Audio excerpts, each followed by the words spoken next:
आपके competitive exam में English में का एक बहुत इंपॉर्टेंट चैप्टर है आइडेंटिफिकेशन ऑफ एरर।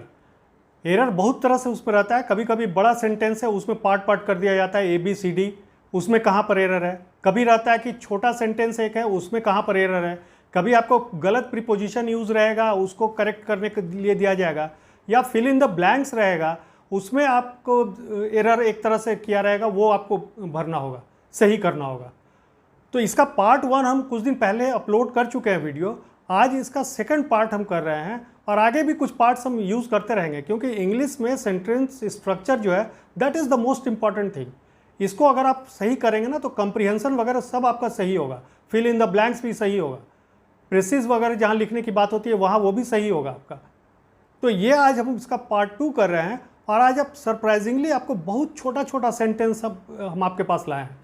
कोई भी सेंटेंस एक लाइन से लंबा नहीं है, 7-8 वर्ड 9 वर्ड का सेंटेंस है, और उसमें जो कि ये वर्ड्स या सेंटेंसेस आप हर दिन यूज़ करते हैं इस तरह के, और उसी में गलती होती है। हम लोग अनमाइंडफुली उसी को बोलते जाते हैं, देखते जाते हैं, सुनते जाते हैं, लेकिन गलती कहाँ पर है वो हम नहीं समझते हैं। और जब अभी समझेंगे तो आप बहुत सरप्राइज हो जाएंगे कि ऐसी गलतियाँ आप लोग कर रहे थे, हमेशा कर रहे थे। तो चलिए पहला हम देखते हैं आज पार्ट 2 का। He was the wisest man I ever knew। Question number 2 और 3 को अभी मत देखिए आप, ये क्वेश्चन अलग अलग क्वेश्चन है। क्वेश्चन नंबर 1 देखिए, He was the wisest man I ever knew। वो सबसे बुद्धिमान आदमी था जिसको मैं जानता हूँ। इसका सिंपल हिंदी में अगर ट्रांसलेशन कीजिए तो ये है, लेकिन क्या ये सही है? इसमें कहीं पर गलती है। He was the wisest man I ever knew। I ever knew नहीं होगा, I have ever known होगा। दोनों में अंतर होता है। वो मैं जब से जानता हूँ, जब से जानता आ रहा हूँ, आई हैव नोन, उसमें ही इज़ द वाइजेस्ट। ये नहीं कि वो एक्शन कंप्लीट हो गया। आई एवर न्यू, मैं जानता था, नहीं, मैं जानता हूँ, अभी भी जानता हूँ। आई हैव एवर नोन, मैं जब से जानता आ रहा हूँ, अभी भी वो चल रहा है। तो he was the wisest man, ये उसका होगा। आई एवर के जगह have ever known, ever new के जगह हैव एवर नोन होगा। Next one, my brother gets privileges because he is older. ये गलती भी हम लोग हमेशा करते हैं। यहाँ पर 2 आदमी की बात हो रही है और वो भी रिलेशन, ब्रदर। तो ब्रदर में एल्डर और यंगर होगा, ओल्डर नहीं होगा। यहाँ पर ये बोलने का मतलब है कि घर में भी जैसा देखते हैं कि बड़ा भाई है तो उसको ज़्यादा प्रिविलेज दिया जा रहा है, बड़ी बहन है तो उसको ज़्यादा प्रिविलेज दिया जाता है। वही सेंटेंस में कहने का मतलब ये ही है। ये नहीं कि बहुत बूढ़ा भाई है इसलिए यहाँ पर एल्डर होगा। My brother gets privileges because he is older, ये यहाँ पर गलती है, ये एल्डर होगा, एल्डर। तीसरा देखिए, I have had my dinner an hour अगो।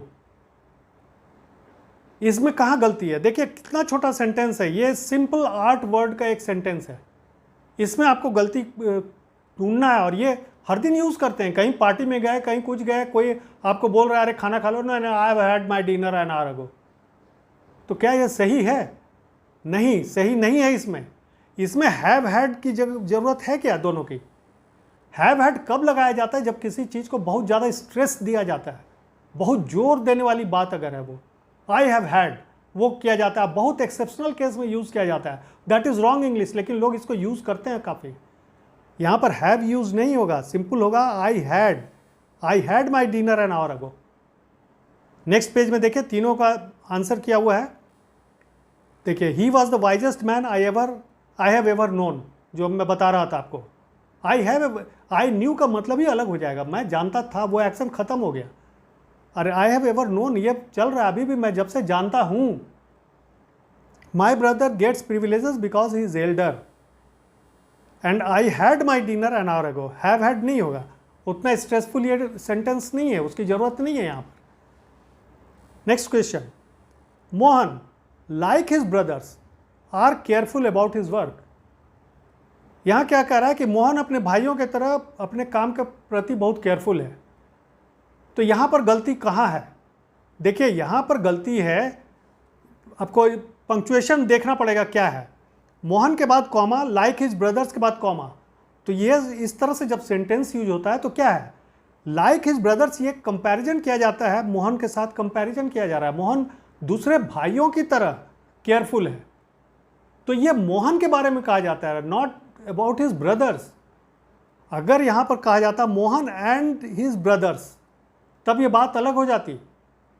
यहां पर मोहन लाइक हिज ब्रदर्स है, इसीलिए मोहन के साथ आर नहीं होगा, मोहन इज हो जाएगा। इज, मोहन इज, मोहन के बारे में बात कहा जा रहा है। और अगर कहा जाता कि मोहन एंड हिज ब्रदर्स, तब आर हो जाता, Mohan and his brothers are careful about his work. वहां पर बहुत सारे लोग हो जाते। ये क्लियर हुआ ना, ये पंक्चुएशन के चलते ये गलती है। तो इस चीज पर आपको ध्यान देना है कि जब पंक्चुएशन इस तरह से यूज किया जाता है तो उसका क्या मतलब होता है, कहां पर यूज हो रहा है। यहां पर वो पार्ट है, वो डिनोट किया जा रहा है कि वो अपने भाइयों की तरह। I hope I am clear. Next, leopard climbed on the tree. तेंदुआ जो है पेड़ पर चढ़ गया। हम लोग क्लाइंब ऑन करते हैं ना, बोलते हैं ना, लेकिन क्या यहां पर यह सही होगा? ये क्लाइंब अप होगा, ऊपर जा रहा है। ऑन में डायरेक्शन नहीं होता है, ऑन में कोई भी डायरेक्शन नहीं है, लेकिन ये अप है, ऊपर जा रहा है। क्लाइंब्ड ऑन नहीं, क्लाइंब्ड अप, ऊपर चढ़ रहा है वो। तो क्लाइंब्ड ऑन के जगह पर अप होगा। Next, floor is made of wheat. आटा गेहूं से बना है। ये तो सिंपल हम लोग यूज करते हैं, हर दिन यूज करते हैं, बहुत चीज में यूज करते हैं इस तरह का सेंटेंस। तो इसमें गलती कहां पर है? फ्लोर इज मेड, यहां पर देखिए सिंपल प्रीपोजिशन की गलती है। ये 5 वर्ड का एक सेंटेंस है, इसमें आपको गलती ढूंढना है। मैंने शुरू में कहा था ना, बहुत छोटे छोटे सेंटेंसेज आपको बताऊंगा, बहुत इंटरेस्टिंग लगेगा आपको, और आप ये सोचकर हैरान हो जाइएगा कि इतनी गलती कैसे लोग करते हैं। हर दिन बोलचाल की भाषा में ये सब गलती होती रहती है। यहां पर प्रीपोजिशन की गलती है, मेड ऑफ। ऑफ नहीं होगा यहां पर फ्रॉम होगा। अब देखिए फ्रॉम और ऑफ में यहां अंतर क्या है। व्हीट से गेहूं बना, तो क्या हुआ, व्हीट का स्ट्रक्चर ही चेंज हो गया, गेहूं का दाना अब है नहीं कहीं, इसीलिए यहां पर फ्रॉम हो जाएगा। अगर बहुत चीज गेहूं के दाने से मिलाकर बनाया जाता ना, तब मेड ऑफ होता वहां पर।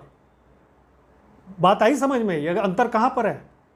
ये जब उसका स्ट्रक्चर पूरा चेंज हो जा रहा है, उसका एग्जिस्टेंस खत्म हो गया व्हीट का, तब उससे जब कहा जाएगा ये आटा कहां, तो भाई गेहूं से बना था, गेहूं कहां था वो सामने पता नहीं है।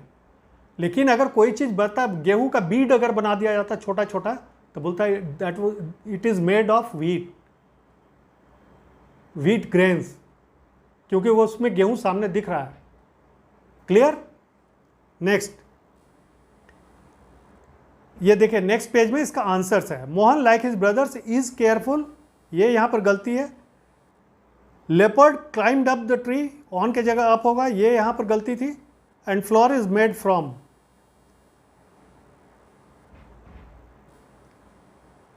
सातवां question, when she was a small girl she fell down from a balcony. वो जब छोटी बच्ची थी वो बालकनी से गिर गई। हम लोग बोलते हैं ना, ये बोलते हैं ना फेल डाउन। यहां पर देखिए दो गलती है, सेंटेंस में दो गलती है। एक कॉमा के पहले वाला जो स्ट्रक्चर है, कॉमा के बाद वाला structure. When she was a small girl, यहां पर स्मॉल के पहले ए नहीं लगेगा क्या? ए यहां लगेगा ना, डिनोट किया जा रहा है ना। She was a small girl, वो उसको डिनोट किया जा रहा है, द तो यहां पर होगा नहीं। अ स्मॉल गर्ल, जब वो एक छोटी लड़की थी, छोटी बच्ची थी, तो यहां पर ए लगेगा, उसके बिना ये सेंटेंस इनकम्प्लीट है। उसको जो डिनोट किया जा रहा है वो इनकम्प्लीट है। She fell down from a balcony, यहां पर फेल डाउन नहीं होगा, she fell off, she fell off a balcony, यहां पर यह गलती है, सी फेल ऑफ। डाउन कहा जाता है कि वो गिर गई नीचे, ये कहा जा रहा है कि बालकनी से गिरी। फेल ऑफ, ऑफ वो डबल एफ वाला जो ऑफ होगा ना वो होगा, she fell off a balcony, उस तरह से यूज किया जाता है फेल के साथ। लेकिन नॉर्मली हम लोग फेल डाउन ये कर देते हैं। I have been doing this work since 5 years, मैं ये काम 5 सालों से कर रहा हूं। यही कह रहा है ना, मतलब हिंदी में तो यही निकल रहा है। लेकिन यहां पर कहां गलती है, स्पॉट कीजिए इसको आप। पहले के सेशन में भी हम इस तरह की गलती आपको कुछ बता चुके हैं। I have been doing this work since 5 years. Since कहाँ यूज़ होता है? सिंस यूज़ तब किया जाता है जबकि कोई स्पेसिफिक पिन पॉइंटेड टाइम है। Since January, since 12 o'clock, since morning. यहाँ पर क्या है कि एक जनरल टर्म है सिंस 5 ईयर्स। 5 साल 1 दिन भी हो सकता है, 5 साल 2 महीना भी हो सकता है। उसको आप बहुत ज़्यादा क्वांटिफाई स्पॉट नहीं कर सकते हैं। तो जब इस तरह का होता है ना तो फॉर लगेगा, वर्क फॉर 5 ईयर्स, जहाँ पर टाइम बहुत क्लियर नहीं है, अनसर्टेन है थोड़ा। और अगर पिन पॉइंटेड टाइम है जो कि आप एकदम लोकेट कर सकते हैं कि पर्टिकुलर उस समय से, तब होगा सिंस, फ्रॉम दैट पीरियड। तो यहाँ पर होगा I have been doing this work for 5 years, for हो जाएगा यहाँ। You have done a mistake. ये डन अ मिस्टेक बोलते हैं, हम लोग बोलते हैं ना, लेकिन क्या ये सुनने में सही लग रहा है क्या? आप बोल देते होंगे, बहुत लोग आप में से बोलते होंगे इस तरह, या आप के सामने भी बहुत लोग बोलते होंगे, लेकिन अभी जब सुन रहे हैं तो आपको गलती लग रही है ना, कि कुछ हम ऑड लग रहा होगा सुनने में। You have done a mistake, आपने गलती की है। नहीं, डन अ मिस्टेक नहीं, you have made a mistake. Done नहीं होगा यहाँ पर, मेड होगा। Made a mistake, this is correct English. I hope it is clear. Next page में इसका देखिए आंसर भी दिया हुआ है। When she was a small girl, she fell off a balcony. Fell off है यहाँ। I have been doing this work for 5 years. Since नहीं होगा, क्योंकि यहाँ पर स्पेसिफिक टाइम नहीं, 5 साल यहाँ पर आप लोकेट नहीं कर सकते हैं ठीक से। अगर सिंस रहता तो जनवरी, फरवरी या 5 बजे से, तब सिंस आप यूज़ कर सकते थे। You have made a mistake, mistake के साथ मेड होता है नॉर्मली। यू हैव कमिटेड भी हो सकता है, लेकिन यहाँ पर you have made a mistake. अगला question, I need little sugar for tea. ये देखिए, ये भी सिंपल 6 वर्ड का एक सेंटेंस है, इसमें आपको स्पॉट करना है एरर। लिटिल आप कब यूज करते हैं? लिटिल एक मेजरमेंट है, बड़ा छोटा, लंबाई है या छोटा है, वो लिटिल हुआ। उसका वॉल्यूम है, वो छोटा हुआ। लेकिन यहाँ पर ये आप लोग भी बोलते हैं ना, जब कहीं जाएंगे, कोई चाय में आपको चीनी कम मिला तो I want a little T. आपसे भी कोई बोल देगा कि please give me little T. Little नहीं होगा यहाँ, आई नीड सम। क्वांटिफाई करना है, क्वांटिफिकेशन है इसमें, मेजरमेंट वाला नहीं है। यहाँ पर लिटिल के जगह सम होगा। इस तरह का सेंटेंस में आपको सम यूज करना होगा।